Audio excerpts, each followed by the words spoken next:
And this is Turn Your Think On. I'm Jay Nolan. This is a broadcast I like to do to get you to think about what you actually believe. My presentation plans to be only about 6 minutes, 5 or 6 minutes, just to get you to think about what you actually believe. Today we're going to ask the question. It's a big question, but we're not going to get very involved into it, just enough to get you to think about what you believe. The question is, who is God? The question is, who is God? Now let's establish something about who is God. God is not the Bible. God is not the Bible. That might be contrary to some popular belief, but think about it. The Bible is a collection of 66 definite volumes where we understand our God from reading the Bible, from studying the Bible, as an eternal and exhaustible, infinite God. He cannot be contained in a mere 66 pieces of writing. So God is not the Bible. Now let's talk about the Bible though. The Bible is the very best source, written source, that we have of understanding God. It is the very best written source that we have to understanding God. The Bible is very historically accurate, which archaeologists and anthropologists have proven by finding ancient writings, ancient texts that support what's in the Bible, what has been recorded in the Bible. And if that's the case, and the Bible is reliable historically, especially concerning the history of the children of Israel, of the Jews.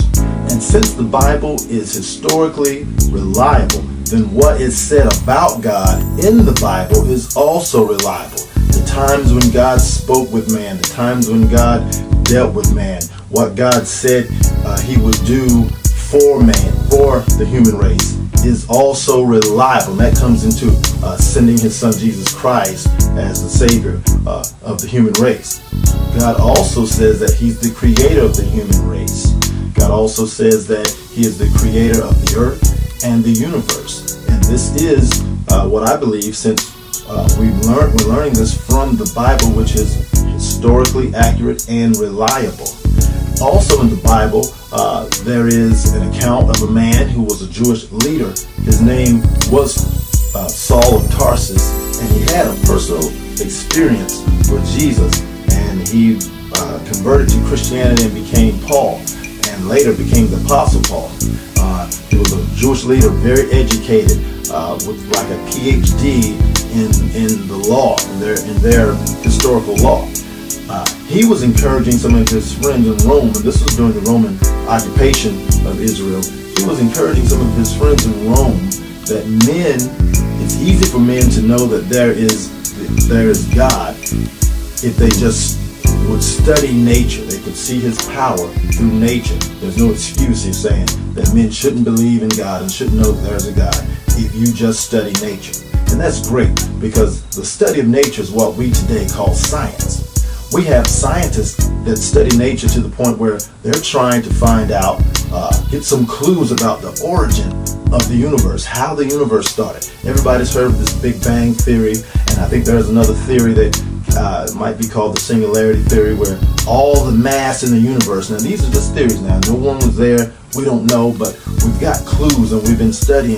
Scientists have been studying. They kind of got an idea. Maybe it happened this way. That all of the mass in the universe was in one point, one singular point, all the mass, very, very dense, and then it all exploded, and throughout time it created this universe that we know of. So, and that's all good. It's an idea. It's a maybe. Maybe it could have happened this way, but that's cool. Now we do know, scientists, by studying the universe, we do know that the universe is spreading out, because the distance between galaxies, the distance between stars, is increasing. So scientists have realized that, and they've realized that the universe is cooling down as far as temperature. The universe is cooling down.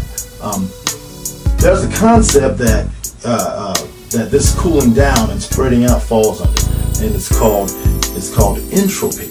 And what that means is that things go from an ordered situation or an ordered state to a state of more disorder or chaos.